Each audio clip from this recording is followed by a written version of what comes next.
To keep fear from establishing permanent residency in the habitation of your hearts, three practical ideals commend themselves. I've mentioned them many times, for they've eased me through my own trials. And each lies fully within your power. They are to want what you have,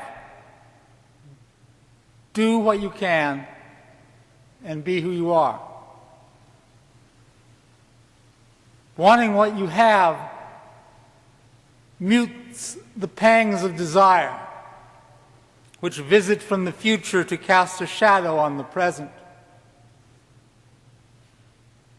Doing what you can occupies your mind on that which is possible, no more, no less, thereby filling the present with conscious, practicable endeavor. And being who you are, entails refusing the fool's gold of self-illusion and self-delusion. It requires and therefore fosters an old-fashioned word, integrity,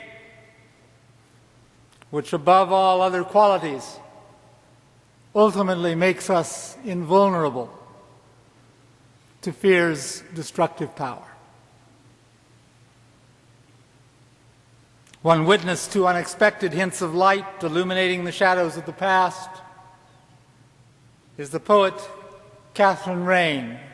Cheryl shared her poem Exile with you. Let me repeat it here. Sometimes, from far away they sign to me. A violet smiles from the dim verge of darkness. A raindrop lands beckoning on the eaves. And once, in long wet grass, a young bird looked at me.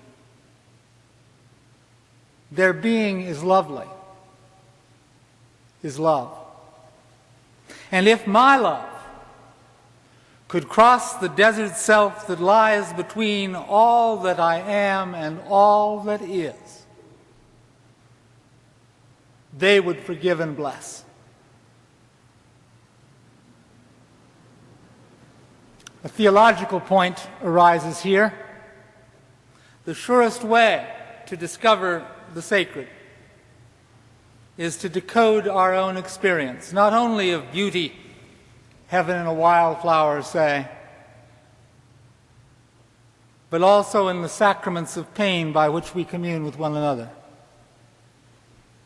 We all suffer.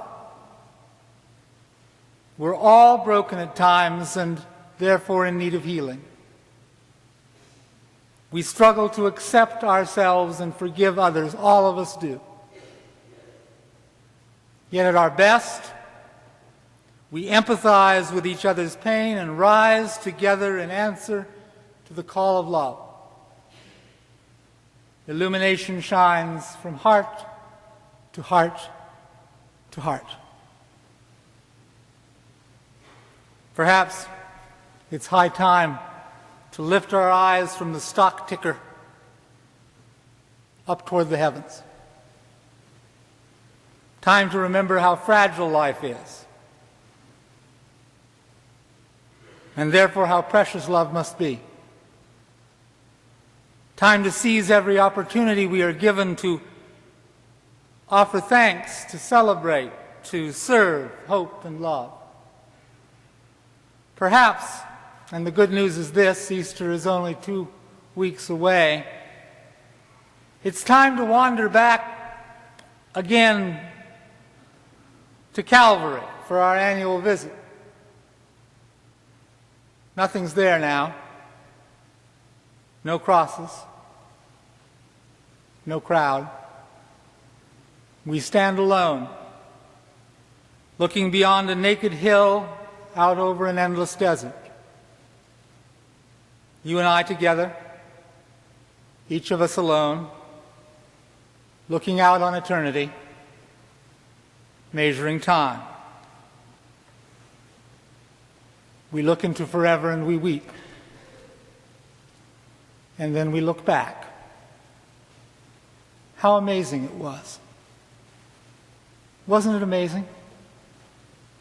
The people who loved us, the people who tried. Our parents, they weren't perfect, but neither are we. Our children, if we're blessed to have children. Our friends, the sun and moon, touch and taste, hearing, sight and smell, every miracle we take for granted. How amazing it is, this business of life before death. Look back and mourn, and then look back and sing. Remember how profoundly we are blessed. Then we too can be resurrected, removed from our death supports. In the Greek Orthodox Church, out of the cool darkness of an early spring eve, the celebration of Easter begins with the blessing of new fire. Struck from flint, this new fire passes from one candle to another until the church is filled with light. Trappist monk and modern mystic Thomas Merton describes how long ago on Easter night Russian peasants would carry the new fire home back to their cottages. The light would scatter and travel in all directions through the darkness, and the desolation of the night would be pierced and dispelled as lamps came on in the windows of the farmhouses one by one, Merton writes. Emerging from the darkness out of deathly shadows, new fire is kindled from candle to candle, lighting home after home. Even darkness, he observes, even evil, even death, seen by the light of the sacramental fire, can contribute accidentally but existentially to the life, growth, and liberty of our souls. And in the night then, the night of inertia, anguish, and ignorance, is the passage through non-being into being, the recovery of existence from non-existence, the resurrection of life out of death. To practice spreading light in the darkness does not mean extinguishing the darkness.